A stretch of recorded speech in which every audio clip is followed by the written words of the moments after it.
గత BRS సర్కార్కి governor తమిళసైకి గతంలో ఉన్న గ్యాప్ గురించి ప్రత్యేకంగా చెప్పనవసరం లేదు. ఆ అభిప్రాయ భేదాల కారణంగానే అప్పట్లో భర్తీ కావాల్సిన 2 గవర్నర్ కోటా ఎమ్మెల్సీలు ఖాళీగా ఉండిపోయాయి. ఇక కొత్తగా అధికారంలోకి వచ్చిన కాంగ్రెస్ ఇప్పుడు ఆ ఎమ్మెల్సీ స్థానాల భర్తీపైన దృష్టి సారిస్తోందట. ఇక రాష్ట్ర ప్రభుత్వం గవర్నర్ కోటా కింద టీజేఎస్ అధినేత కోదండరాం అలాగే ప్రజాకవి అందశ్రీని శాసనమండలికి పంపే ఆలోచనలో ఉందని అంటున్నారు.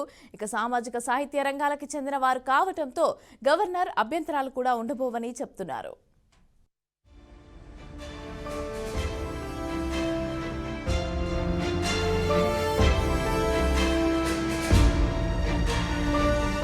తెలంగాణ రాష్ట్ర ప్రభుత్వం గవర్నర్ కోటా కింద టీజేఎస్ అధినేత కోదండరాం ప్రజాకవి అంత్యశ్రీని శాసనమండలికి పంపడానికి గ్రౌండ్ ప్రిపేర్ చేస్తుందట. ప్రస్తుతం గవర్నర్ కోటా కింద శాసనమండలిలో 2 స్థానాలు ఖాళీగా ఉన్నాయి. ఆ స్థానాలకు కోదండరాం అంత్యశ్రీలను ఎంపిక చేస్తే ఎలా ఉంటుందన్న పరిశీలన జరుగుతోందట.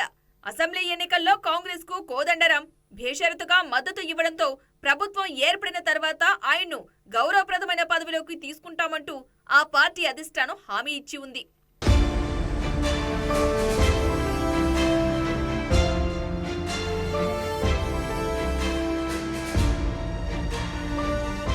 ఆ క్రమంలో కోదండరాంకు ప్రభుత్వ సలహాదారుగా లేక ప్రణాళికా సంఘం ఉపాధ్యక్షుడిగా లేదా రాజ్యసభ సభ్యుడిగా అవకాశం ఇస్తారన్న ప్రచారం జరిగింది. అయితే ప్రణాళికా సంఘం ఉపాధ్యక్షుడిగా వేం నరేందర్ రెడ్డితో పాటు మరొకరి పేరును పరిశీలిస్తున్నారట. రాజ్యసభ సీటుకు సిడబ్ల్యూసీ ప్రత్యేక ఆహ్వానితుడు వంశీచంద్ర రెడ్డితో పాటు మరికొందరు సీనియర్ నాయకులు పోటీ పడుతున్నారు.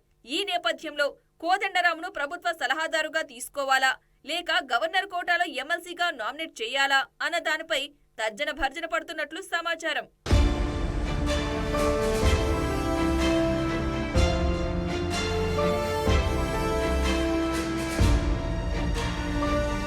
అలాగే తెలంగాణ ఉద్యమానికి తన పాటలతో సహకరించిన అంత్యశ్రీని గవర్నర్ కోటాలో ఎమ్మెల్సీగా నామినేట్ చేయాలన్న ప్రతిపాదన కాంగ్రెస్ పరిశీలనలో ఉన్నట్లు తెలుస్తోంది. గవర్నర్ కోటాలో ఖాళీగా ఉన్న 2 స్థానాలకు గత ప్రభుత్వం దాసోజు శ్రవణ్, కె సత్యనారాయణ పేర్లను సిఫార్సు చేసింది. అయితే గవర్నర్ కోటా కింద ఎంపికయ్యే అర్హత వారికి లేదంటూ గవర్నర్ తమిళిసై ఆ సిఫార్సులను తిరస్కరించారు. ప్రస్తుతం ఖాళీగా ఉన్న ఆ 2 స్థానాలను సామాజిక రంగంలో సేవలందించిన కోదండరాం, సాహిత్య రంగంలో సేవలందించిన అంత్యశ్రీ పేర్లను సిఫార్సు చేసే అంశంపై పరిశీలన జరుగుతున్నట్లుగా చెబుతున్నారు.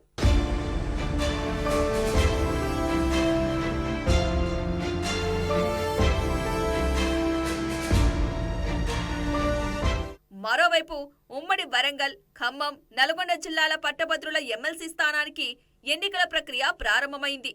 ఆ స్థానం నుంచి ఎమ్మెల్సీగా ఉన్న పల్లా రాజేశ్వరరెడ్డి ఎమ్మెల్యేగా గెలుపొందడంతో ఖాళీ ఏర్పడింది. ఆ నియోజకవర్గానికి పట్టభద్రుల ఓటరు నమోదు ప్రక్రియను ప్రారంభించాల్సిందిగా ఈసీ తాజాగా ఉత్తర్వులు ఇచ్చింది. ఓటరు నమోదు కోసం నిర్ణీత షెడ్యూల్ను సూచించింది. ఓటర్ల నమోదు ప్రక్రియకు పబ్లిక్ నోటీస్ జారీ చేయాలని, ఫిబ్రవరి 6 కల్లా పూర్తి చేయాలని, అదే నెల 24న ముసాయిదా ఓటరు జాబితాను వెల్లడించాలని పేర్కొంది. ఏప్రిల్ 4న తుది ఓటరు జాబితాను ప్రకటించాలని స్పష్టం చేసింది. ఇక దాంతో ఆ ఎమ్మెల్సీ స్థానానికి సంబంధించి కాంగ్రెస్ తో పాటు బీఆర్ఎస్, బీజేపీలు కసరత్తు మొదలుపెట్టాయంటున్నారు.